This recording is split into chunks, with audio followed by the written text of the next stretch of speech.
Notre thème de ce soir, c'est la doctrine des saisons à la lumière des Écritures.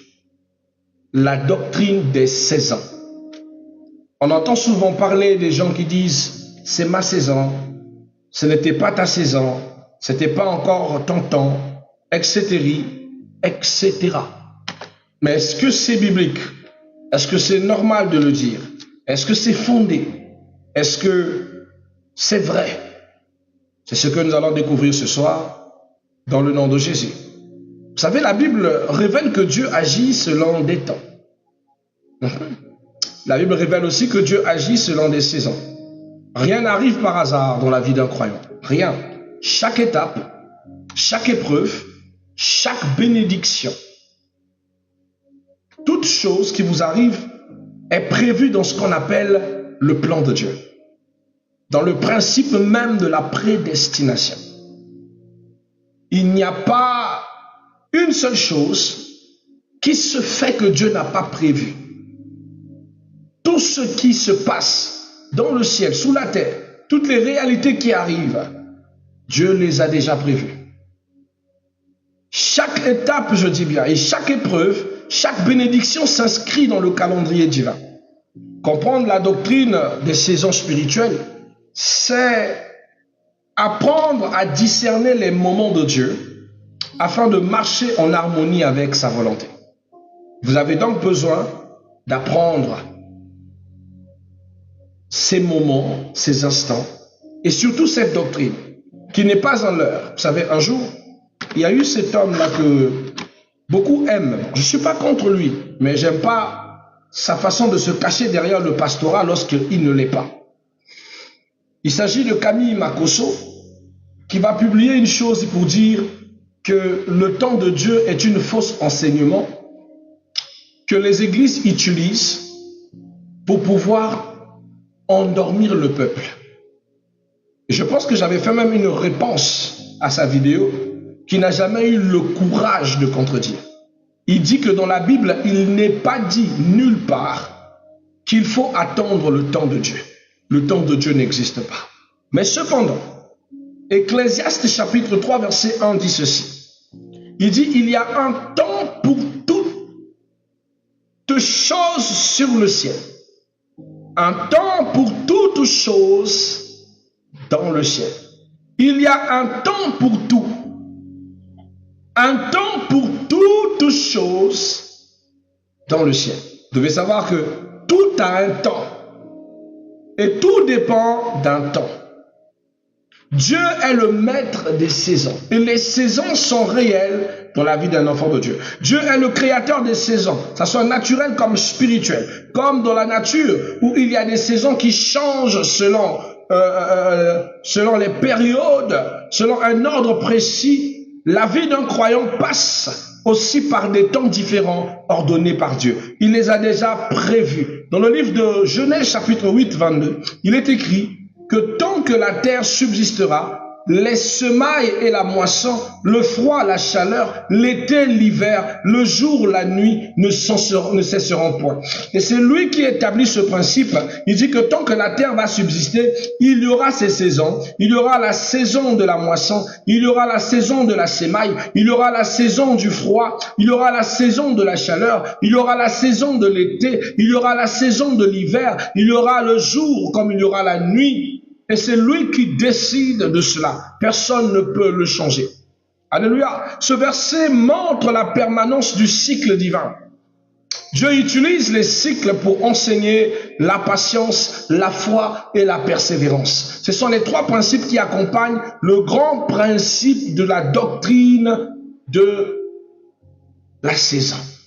Vous devez savoir aussi que les saisons spirituelles dans la vie d'un croyant sont multiples. Et on va les apprendre. Quelles sont les saisons spirituelles de la vie d'un croyant? La première des saisons, c'est la saison de la préparation.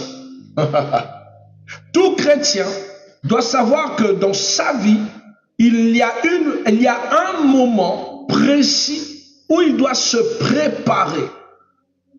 Et c'est une saison où si tu rates cette saison, lorsque tu vas rentrer dans la deuxième saison, tu vas souffrir. Il y a des moments où tu vois Dieu te mettre à l'écart de tout, t'isoler de beaucoup de choses, te priver de beaucoup de choses. Et toi, tu penses que c'est un temps de combat. Pendant ce temps, tu es dans le temps de la préparation.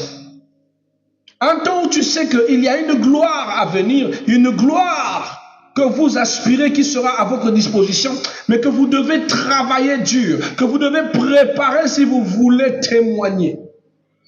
Mais pendant ce temps, beaucoup sombrent dans la distraction dans cette période de ce temps-là. On appelle ça le temps de semer. Bien-aimés, beaucoup aiment la récolte, mais sans semer. Or qu'il n'y a pas de récolte tant que vous ne semez pas. Dans le temps de la préparation, c'est le temps où vous préparez votre sol, c'est le temps où vous ensemencez votre sol. Ça veut dire que c'est le temps où vous êtes en train de préparer ce que vous allez récolter. Il n'y a pas de hasard dans la spiritualité. Tout est un principe bien préétabli. Ce que l'homme aura sémé, c'est ce qu'il va moissonner. Si donc tu ne sèmes pas, tu ne moissonneras pas. Retirez cette fausse évangile de votre esprit où il y a des gens qui vous disent que vous irez récolter là où vous n'avez pas semé. Ce n'est pas biblique. Tu n'iras jamais récolter là où tu n'as pas semé.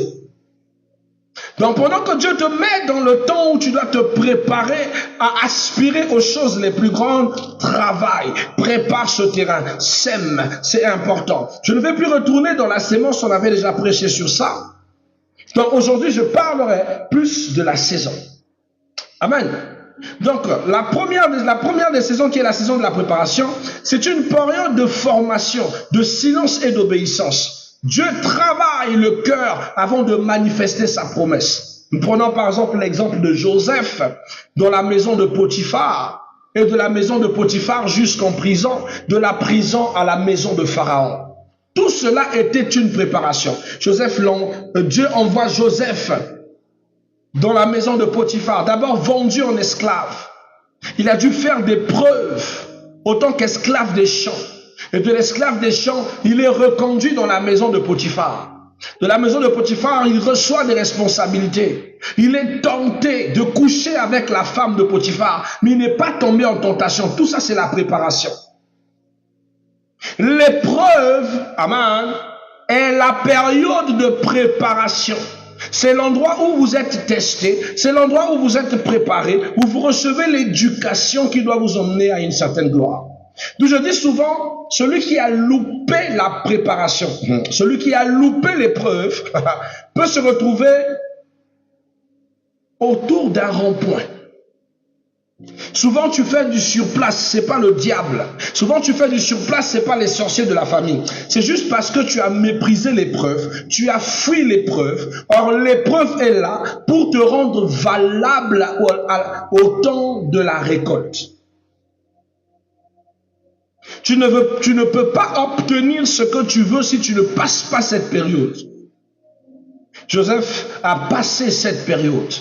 Il rentre dans la maison de Potiphar, il va, il ne touche pas sa femme, on le jette en prison. On le jette en prison, il ne se compromet pas, il ne rend pas le mal pour le mal. Il était chef de la prison, même quand il a été malmené par le centurion. Et même quand le centurion est revenu vers lui, il a servi le centurion. Pour que la même humilité qu'il avait eue dans la prison puisse l'emmener dans la maison de Pharaon. Souvent, tu rates les étapes de ton épreuve qui font que tu n'entres pas dans ta saison. Galates chapitre 6, verset 9 dit ceci. Il dit, ne nous lassons pas de faire le bien. Ne nous lassons pas de faire le bien. Car nous moissonnerons au temps convenable si nous ne nous relâchons pas. Ne nous lassons pas de faire le bien. Ne vous lassez pas d'être honnête. Ne vous lassez pas de faire de bonnes œuvres. Ne vous lassez pas de prier. Ne vous lassez pas de servir Dieu. Ne vous lassez pas d'être dans les bonnes choses. Ne lassez pas de vous accrocher à Dieu. Parce que tout ceci est une période qui va te ramener à une certaine gloire. Lorsque tu rentres dans le lassement, c'est-à-dire dans l'abandon, bien aimé, tu vas rater les œuvres de ta saison. Il y a des moments où l'Éternel te met dans une saison où il t'apprend l'humilité. Il te met dans une saison où il te donne du pouvoir pour voir un peu si tu sais gérer, si tu vas mépriser les autres, si tu vas insulter les autres, si tu vas toi aussi montrer aux autres que toi aussi, voilà, que tu domines. Et pendant cette période, tu fais une erreur de ne pas être humaine. C'est-à-dire que tu fais preuve de manque d'humanité. Tu échoues à l'épreuve. La rechute sera brutale et la saison sera bâclée. Mais pendant cette période, si tu restes humain, et si même que Dieu t'a élevé, mais tu restes toujours docile avec ceux qui sont plus bas, l'Éternel va t'élever. C'est une période où Dieu te met dans une phase préparatoire. Vous savez, il y a certaines personnes qui reçoivent des élévations. Il se dit qu'il est déjà dans la saison. Il y a des marques d'élévation qui sont juste la période de préparation. Vous pouvez recevoir une nomination, mais une nomination qui ne fait pas une année. On vous nomme même 3 mois après, on vous enlève, on vous redescend. Mais pendant la période où tu as été nominé, si tu n'es pas sage et que tu ne te comportes pas en Joseph et que tu t'es comporté belliqueusement, tu vas perdre, je dis tu vas perdre ta saison. Et tu dis, mais pourquoi je ne suis pas resté à ma place? Pourquoi on m'a rétrogradé? Pourquoi je suis retourné au champ? Pourquoi j'ai perdu mes privilèges? Tu as perdu tes privilèges parce que Dieu a voulu voir si tu étais capable de gérer. Mais tu t'es comporté en barbare. Tu as voulu utiliser la hauteur que Dieu t'a donnée pour dominer les autres. Voilà comment beaucoup ratent leur saison. La deuxième saison qui existe dans la foi chrétienne, c'est la saison de confrontation. Elle est la deuxième saison. Elle est encore appelée le temps de l'épreuve. La première saison, c'est la saison où tu as sémé. La deuxième saison, c'est la confrontation, le temps de l'épreuve. Dieu permet des tests pour affirmer ta foi. Dieu te mettra face à des petites difficultés, comme des grandes difficultés. Mais sache une seule chose, la Bible dit que tu ne seras jamais tenté au-delà de tes propres forces. Ça veut dire que ce sont des tentations que tu peux survenir. Mais comme tu es trop paresseux, tu vas te dire que tu ne peux pas. Dieu va permettre des tests pour affermir ta foi. La deuxième des choses, le diable va essayer de te décourager. Mais Dieu purifie et perfectionne ton cœur. Mais le diable essaiera de te décourager. Le diable essaiera de te pousser dans tes retranchements, à insulter Dieu. C'est la période où Dieu permet à Satan, il lui permet, il dit, vas-y, touche, mais laisse sa vie saine et sauf. Le diable va aller prendre un monsieur comme ça qui va venir te traumatiser. Ou pendant que tu es en train de faire tes activités, tu fais une erreur, tu balances un mobile money de tout ton compte à quelqu'un. Tu commences à pleurer. Ou bien tes affaires qui fonctionnaient bien subissent une zone de turbulence. Et tu dis, hé Seigneur, mais c'est quoi cette zone de turbulence? Seigneur, mais qu'est-ce que j'ai fait? Si tu es sage, comprends que c'est un temps. Tu vois cette perte et tu dis, ça c'est le temps. Je suis en train de passer dans un temps. Ce temps-là, c'est le temps de l'épreuve. Et ça, c'est le diable. Je ne vais pas insulter mon Dieu. Dans ces périodes-là, soit dans l'adoration, soit dans le service, plus il fait ce qu'il a à faire, tu restes dans la prière. Dans le même moment, tu sais que Dieu sait que tu dois le servir, mais le diable vient bousculer la santé. Il sait que ta famille compte sur toi, mais la santé est compliquée. Tu fais l'erreur d'aller à l'hôpital, on te dit, monsieur, vous êtes diagnostiqué avec un cancer. Bien-aimé, ça va jusqu'à un niveau où tu peux être traumatisé. Mais comment ça, vous avez un cancer, monsieur? On a trouvé un cancer dans vos poumons. On ne sait même pas comment vous êtes debout. Votre cancer est en phase terminale. Donc vous devez déjà commencer avec des traitements adaptés. Faire la chimiothérapie et la dialyse. Il ne vous reste pas beaucoup de jours à vivre, mais ça va prolonger vos jours. Si tu n'es pas connaisseur de la parole de Dieu, tu vas t'effondrer. Si tu n'as pas le cœur d'un Job, tu vas te laisser mourir. Mais si tu es sage, tu sais que ça c'est l'épreuve. On m'a déjà dit des choses comme ça, monsieur, vous avez atteint un niveau de diabète aigu, vous n'allez plus mettre au monde. Votre vie est compliquée. Vous avez atteint un problème cardiopathique mortel. J'ai dit, ça n'a qu'à me tuer.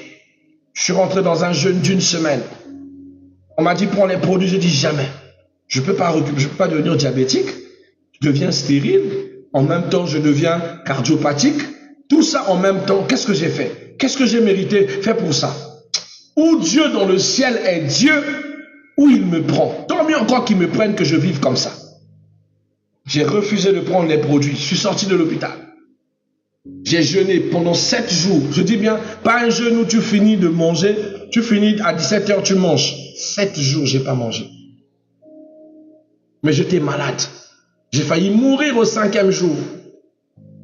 Au 6e jour, j'ai récupéré toutes mes forces. Le 7e jour, je me suis lavé et j'ai mangé.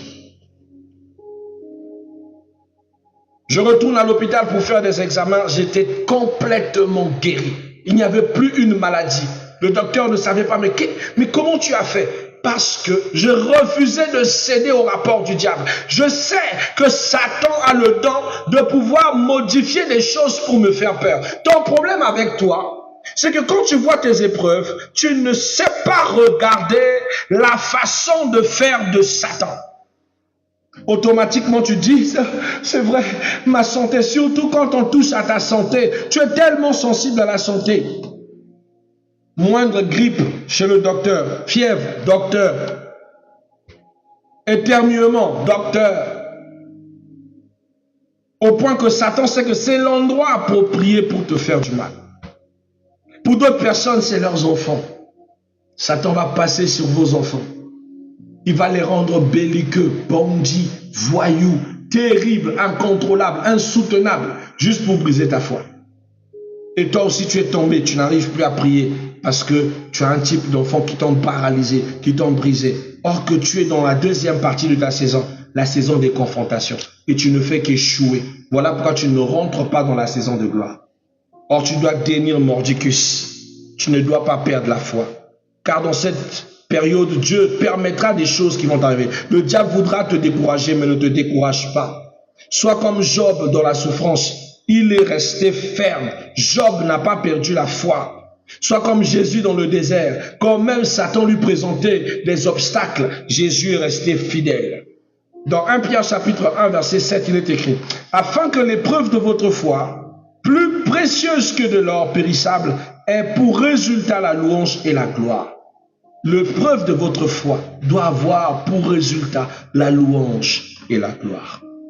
Troisième saison, c'est la saison de la moisson ou encore le temps de manifestation. Si vous n'avez pas vécu les 2 premières saisons, la moisson vous sera impossible. Mais si vous avez vécu toutes ces saisons, viendra le temps où vous aurez moissonné, où vous serez face à vivre ce qu'on appelle la manifestation. C'est le moment où la promesse s'accomplit. C'est le moment où la fidélité dans la saison précédente ouvre la porte à des récoltes. C'est-à-dire parce que tu étais fidèle dans les épreuves, maintenant c'est ton temps de récolter et d'être heureux. Tel que Joseph a su profiter énormément de cette saison quand il a été élevé en Égypte, devant Pharaon. Je vous rappelle que Pharaon lui avait donné l'autorité sur toute l'Égypte. Sauf Pharaon, seul Pharaon pouvait être à la hauteur de Joseph. Donc même Potiphar était sous Joseph. Vous entendez? Il était le gouverneur de toute l'Égypte. Alléluia. Et j'aime le livre de Psaume chapitre 26, versets 5 à 6. Je vais prendre une partie. Il dit: ceux qui sèment avec les larmes moissonnent avec les chants d'allégresse. Je répète, écoute bien ce message. Ce verset biblique s'est enversé à toi. Il dit: ceux qui sèment avec les larmes moissonneront avec les chants d'allégresse. Bien-aimé, passer une saison où on t'a fait pleurer, ce n'est pas la fin du monde. Il y a des saisons où si on a dit que tu dois pleurer, il faut pleurer. Moi, il y a des moments où je m'assois comme ça, Seigneur, Seigneur, aide-moi. Seigneur, La saison veut que je pleure, je pleurerai. La saison veut que je prie, je prierai. Mais je sais que j'ai semé avec des larmes, ma récolte sera pertinente. Vous savez la sensation que vous avez après avoir pleuré. Vous avez pleuré pour une situation, vous avez pleuré. À la fin d'avoir pleuré, vous ne comprenez pas. La douleur disparaît. Comme si quelqu'un venait de prendre ça de ses mains, a pris cette douleur de ses mains et l'a arrachée. Moi, il y a des gens qui disent ne pleure pas, faut pas pleurer. Vous ne connaissiez pas le mystère de pleurer dans la prière. Il y a de la consolation dans ce... Mon Dieu, mon roi. Il y a de la consolation dans ce mystère. Là où ton cœur devient sincère. Là où ton cœur vibre à la vérité. Tu pleures comme ça, tu sens que quelque chose vient prendre tout ce mal. Au point où tu as fini de prier, toi même te pleurer, toi même dis, j'ai aussi beaucoup pleuré, pourquoi? Moi aussi j'aime pleurer. Mais tu as pleuré. Après tu te sens en paix. Une paix. Le lendemain, tu ne penses même plus. Et tu vois rapidement des résultats. C'est comme si pleurer avait bousculé le monde spirituel. Secoué des endroits, secoué des moments, secoué des gens. Et après, tu vois des solutions rapides. Et tu entends quelqu'un qui dit, il ne faut pas se plaindre, il ne faut pas prier, il ne faut pas pleurer, on ne pleure pas. Je ne sais pas qui les a enseigné la Bible, qui les a apprises. Ce sont des gens qui doivent retourner, peut-être même au catéchisme catholique, parce qu'ils ne sont pas sérieux du tout. Ne blaguez pas avec ça. Amen. Ceux qui, Psaume chapitre 26, versets 6 à 5, ceux qui ont semé avec les larmes, moissonneront avec les chants d'allégresse. Ça sera ton partage. La 4e saison, c'est la saison de la transition. C'est le temps de changement. Dieu prépare un nouveau niveau. Quand tu as déjà atteint ce que tu voulais, il y a une transition entre ce que tu veux et ce que l'Éternel veut compléter, ou ce que l'Éternel met de nouveau. Et souvent, on ne respecte pas ce temps. C'est un temps qui arrive, mais tu es tellement distrait que tu es concentré d'abord à te réjouir de ce que tu as obtenu, mais sans savoir que tu es déjà rentré dans la transition du nouveau niveau. C'est là où tu te dis, mais Seigneur, mais ma joie n'est pas encore finie, mais qu'est-ce qui se passe encore? Bien-aimé, tu as transité, tu as changé de level, tu as changé de niveau, tu as changé de hauteur. Je vais m'expliquer. Dieu prépare un nouveau niveau nécessaire pour toi. Et vous devez avoir la nécessité du discernement pour ne pas s'attacher à l'ancienne saison. Parce que la transition est faite, l'ancienne saison va rester, mais tu rentres dans une nouvelle saison. Et tu dois être capable de savoir que là, je viens de transiter. Dans l'ancienne saison, j'étais chômeur. Dans la nouvelle saison, l'Éternel m'a ramené à devenir travailleur. Comme si ça ne suffisait pas. Dans la nouvelle saison qui viendra, il te transite à devenir permanent. Parce qu'avant, tu n'étais que travailleur, peut-être CDD, mais maintenant tu es CDI. Tu as sécurisé ton travail. Mais ça ne s'arrête pas là. La saison va encore progresser. Tu dois savoir que la saison n'est pas tacite. Parce que le principe de Genèse 8 dit quoi? Que tant que le soleil va subsister, ou tant que la terre existera, la loi de la sémaille et de la moisson ne passera pas. L'hiver, toutes les saisons vont continuer à se répéter. Et tu vas transiter toute ta vie dans des saisons sur des saisons. Mais tu dois être capable de discerner si tu es dans une saison de transition, si tu es dans une saison de moisson, si tu es dans une saison de telle épreuve, ou si tu es dans une saison de semence, où tu dois s'aimer.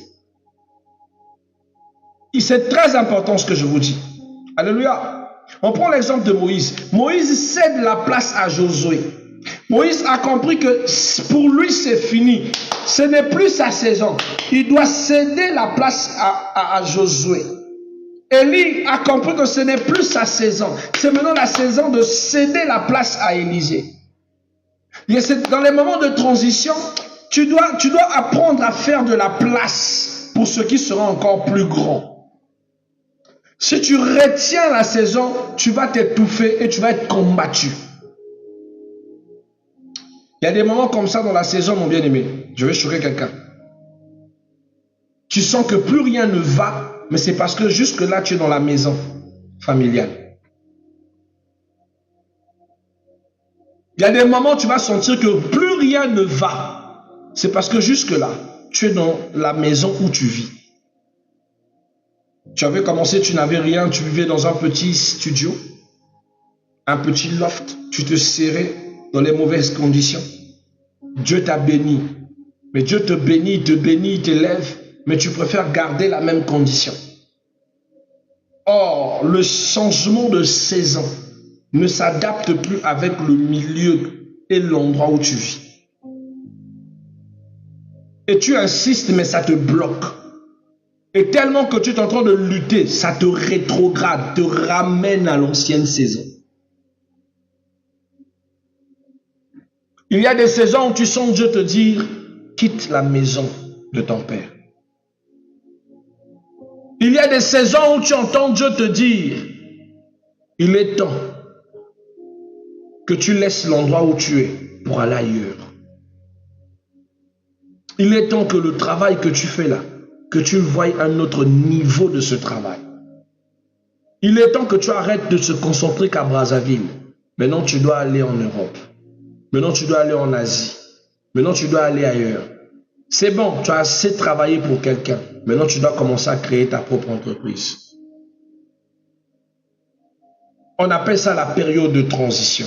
Le changement entre une autre saison et la saison que tu as passée. C'est-à-dire les 3 cycles. Alléluia. Et Dieu va te préparer suffisamment pour ça. Alléluia. J'aime le livre de Josué 1, 2. On dit, Moïse, mon serviteur, est mort. Maintenant, Josué, lève-toi, passe le Jourdain. Ce n'est pas à Moïse de passer le Jourdain, c'est toi, Josué. C'est maintenant ton tour de faire tes preuves. Mon grand 3, c'est le danger de méconnaître sa saison.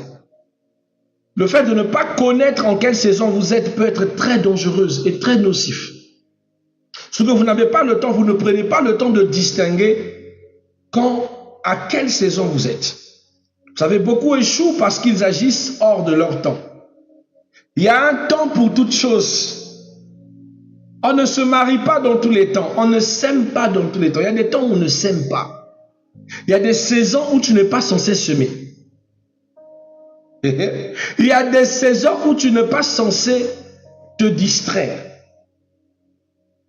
Il y a des saisons où tu n'es pas censé faire des bêtises.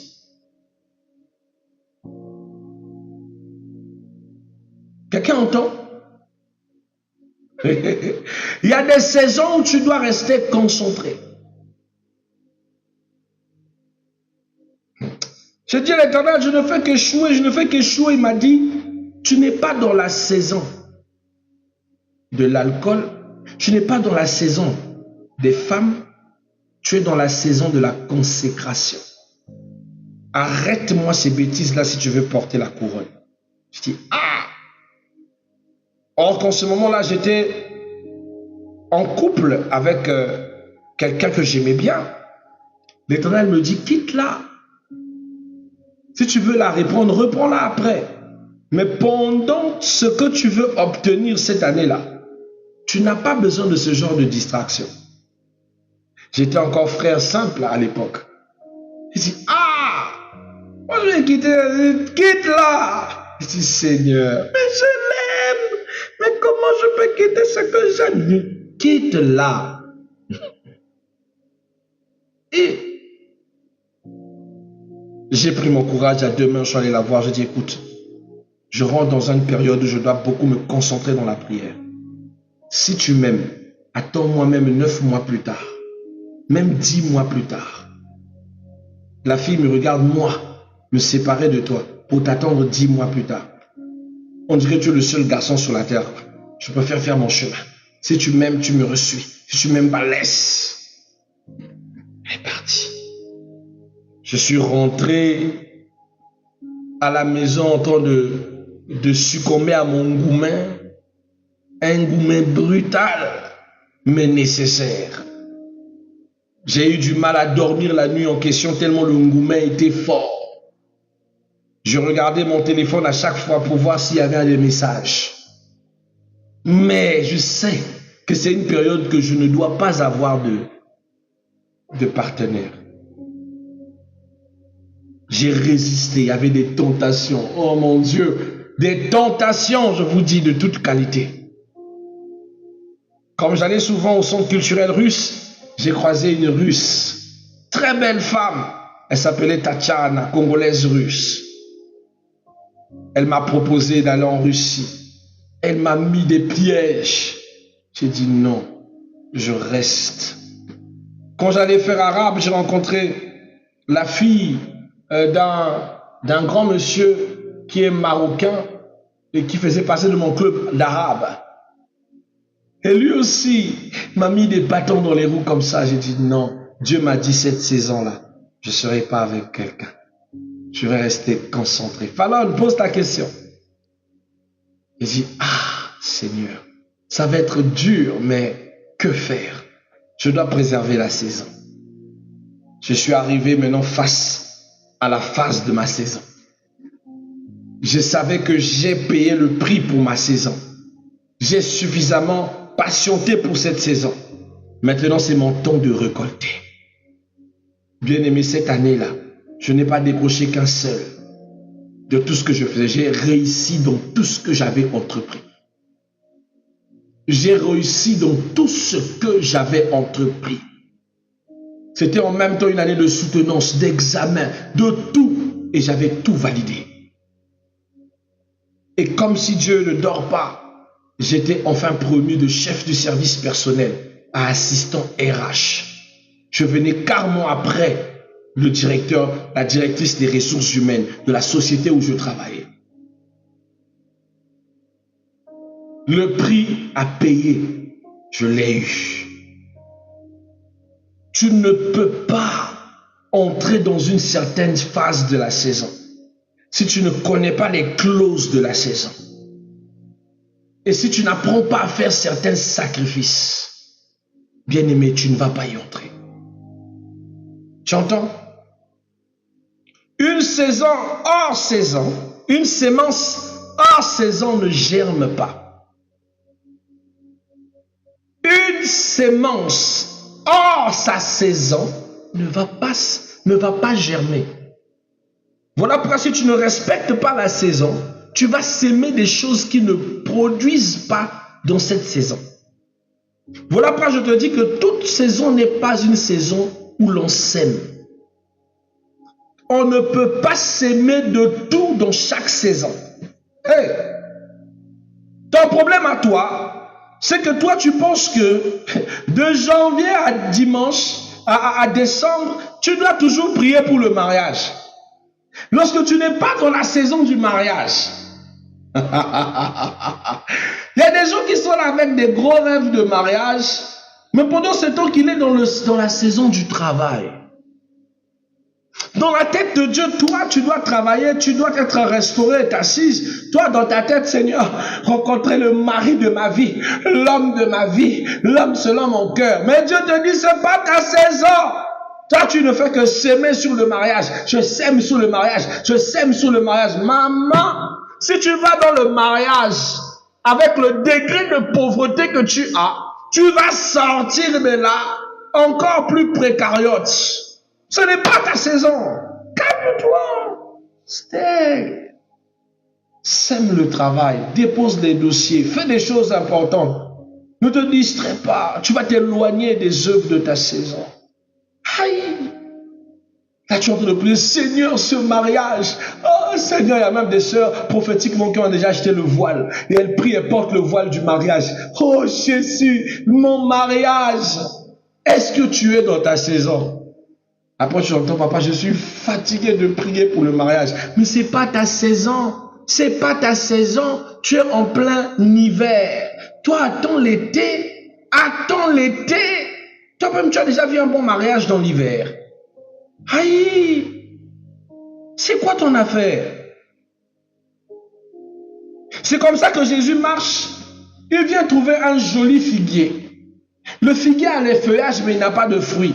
Jésus sait que cette figue-là n'est pas dans sa saison. C'est pas normal. Ce qui se passe avec cette figue n'est pas dans sa saison. Comment il peut avoir des verdures, de la verdure sur elle, mais pendant ce temps, elle n'a pas produit de figue.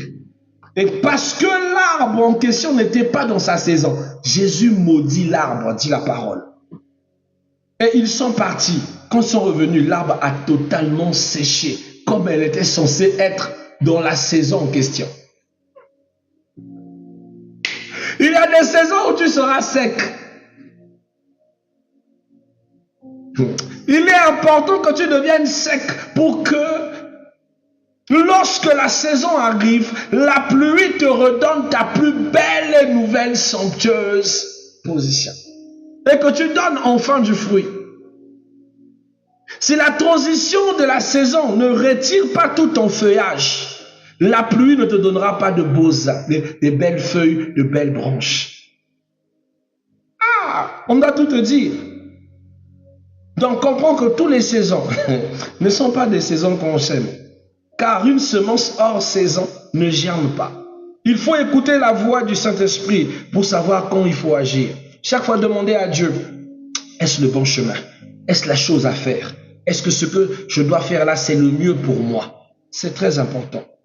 Dans 1 Chronique chapitre 12, verset 32, la Bible dit, des fils d'Isaacar qui savaient discerner les temps pour savoir ce que devait faire Israël. Il y avait parmi les fils d'Isaacar des gens qui avaient le don de discerner le temps. Bien-aimés, aujourd'hui nous sommes dans le temps de Jésus, où Jésus nous apprend par ses disciples. Il dit dans le livre de Jacques chapitre 1 verset 5 que celui qui n'a pas le discernement la demande à Dieu. Demande à Dieu la grâce de discerner le temps. Tu seras dans quel temps tu es? Seigneur, montre-moi, je suis dans quel temps de ma vie? Est-ce que c'est le temps de mariage? Tu comprendras que tu n'es pas encore rentré dans le temps en question. Tu n'es pas encore rentré dans la saison en question. Voilà. Donc je vous en prie, mes bien-aimés, respectez les normes de votre saison. Quand vous ne connaissez pas dans votre temps où vous vous trouvez, dans quelle saison vous vous trouvez, ayez le discernement. Ayez le discernement. Demandez le discernement spirituel. Elle vous permettra d'éviter les frustrations et surtout les faux départs, les mauvaises entreprises. Quand vous avez de discernement, vous pouvez savoir que ça, ce n'est pas ma saison de perdre mon temps. Alléluia. Mon petit 4. Comment traverser les saisons avec succès? Comment pouvez-vous traverser les saisons avec succès? Alors, il y a beaucoup d'attitudes, mais il y a certains petits conseils que je peux vous donner. La première, c'est rester fidèle dans chaque étape, même quand rien ne semble bouger. La sensation de ne pas sentir bouger la saison est vous qui n'arrivez pas à voir la mouvance tout autour de vous. Parce que vous voulez être le jojomètre du mouvement de Dieu. Mais ce n'est qu'avec le temps que vous comprenez que vous avez fait beaucoup de marches pendant que vous êtes en train de faire les étapes de votre saison. C'est une sensation où vous pensez faire du surplace lorsque tous les autres vous voient à la marche. C'est-à-dire que toi, tu sens que rien n'avance dans ta vie, mais tu as quand même quelqu'un qui vient te dire, toi, tu as la chance, hein? Ta vie va très bien. Oh, tu as quand même quelqu'un qui vient t'appeler pour te dire que tu n'as pas, prête-moi de temps, non?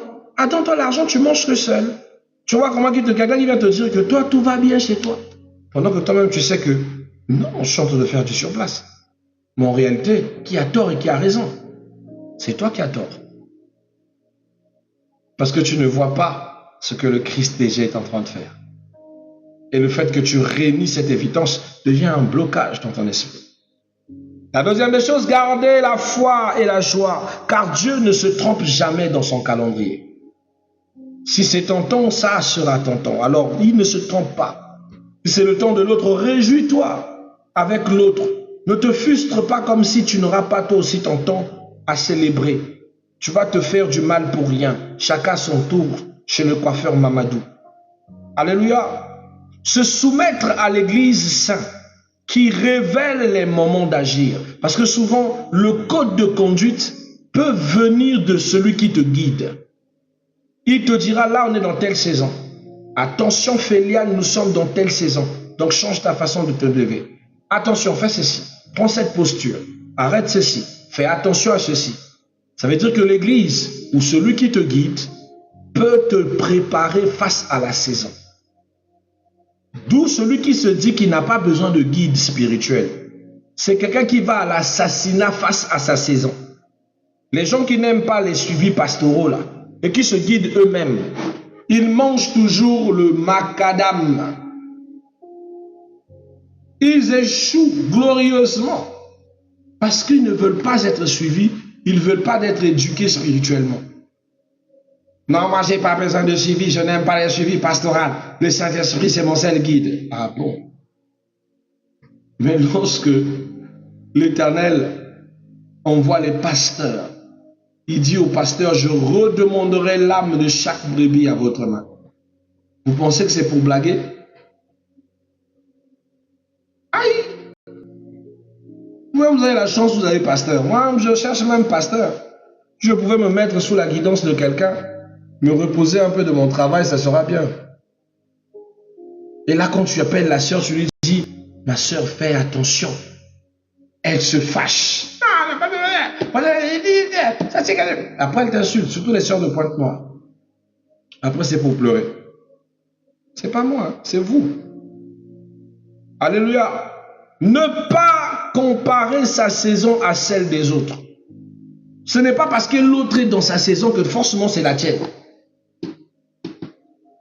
Vous devez savoir que le panier, il circule encore. Le fait que la sœur Fallon soit dans sa saison ne veut pas dire que moi aussi. Sa saison n'est pas la mienne. L'autre vient t'annoncer qu'on l'a demandé en mariage. Toi, ton cœur, oh Seigneur, fais aussi que Jules le fasse aussi. Mais ce n'est pas votre temps. Pourquoi tu veux précipiter Jules? Par jalousie.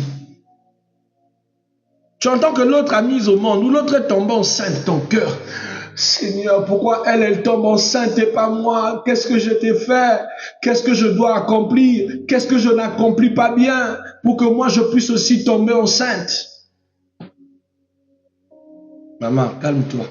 Il va arriver un moment où toi-même tu vas fouiller ça.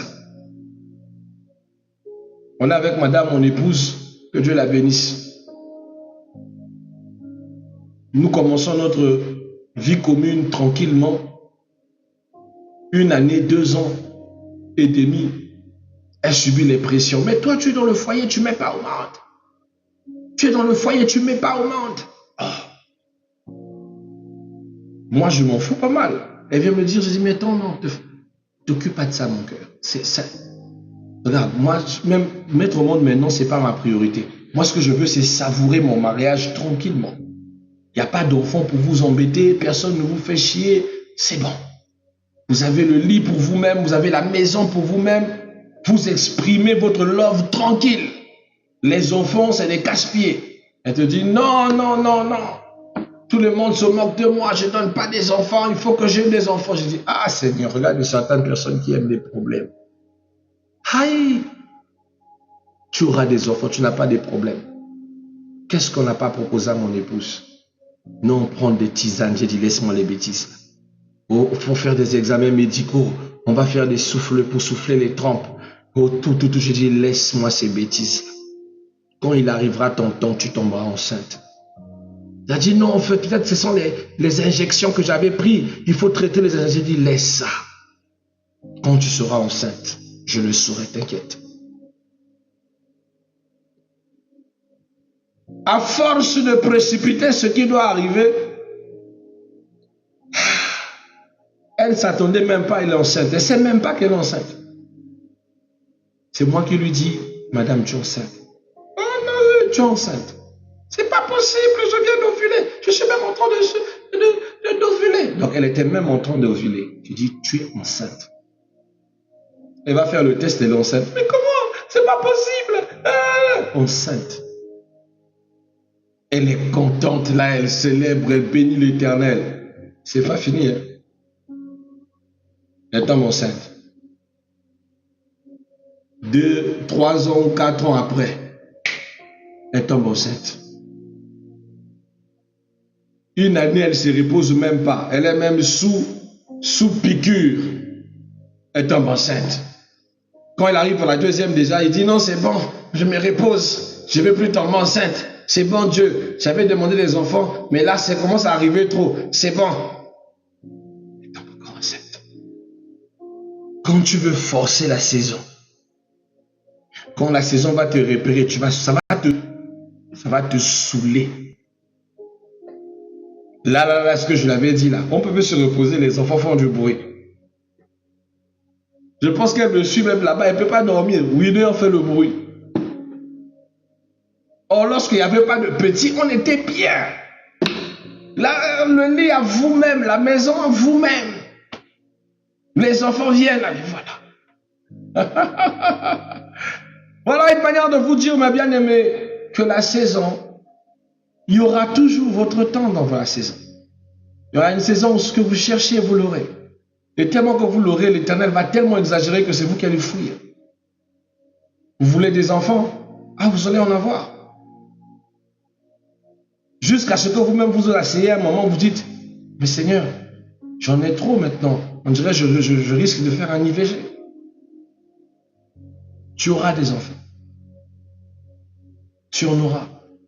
Pour longtemps, profite. Bénis Dieu, vis sans crainte. Ta saison viendra. Ta saison, elle viendra. D'accord? Donc ne te compare pas ta saison à celle des autres. On est tous mariés la même année. Les autres ont mis au monde, pas toi. Tu n'es pas les autres. Tu ne seras jamais les autres.